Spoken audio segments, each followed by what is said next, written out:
a geography moment. Is the Amazon really the longest river in the world?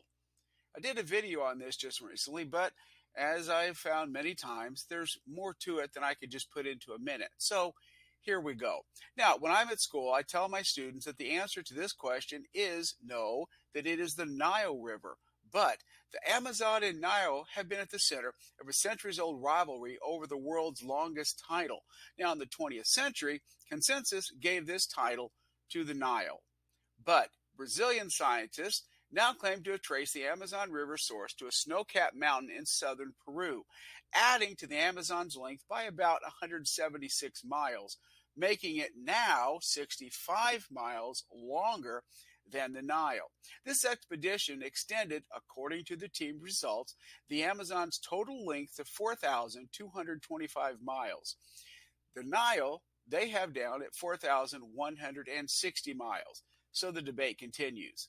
Now, the part I couldn't get in just my little minute here was part of the article where the National Geographic News spoke to a gentleman by the name of Andrew Johnston. He's a geographer at the Smithsonian's National Air and Space Museum in Washington, D.C.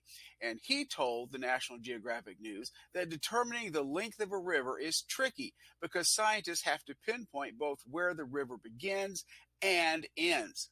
Now, though Johnson was not part of the research team, he is familiar with the Amazon mapping effort. He participated in a related research in 2000, which was funded in part by the National Geographic Society. By the way, the National Geographic News is a part of the National Geographic Society.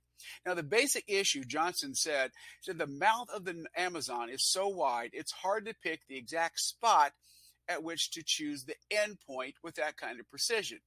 Personally, I would want to know a little bit more about how they came to that number before I was comfortable in saying, yes, this is longer, Johnson added.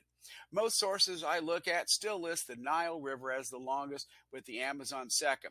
But I'm going to be honest, even a lot of these sources have different total lengths for both rivers.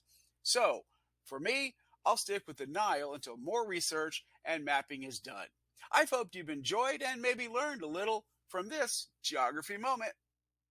Created using Powtoon.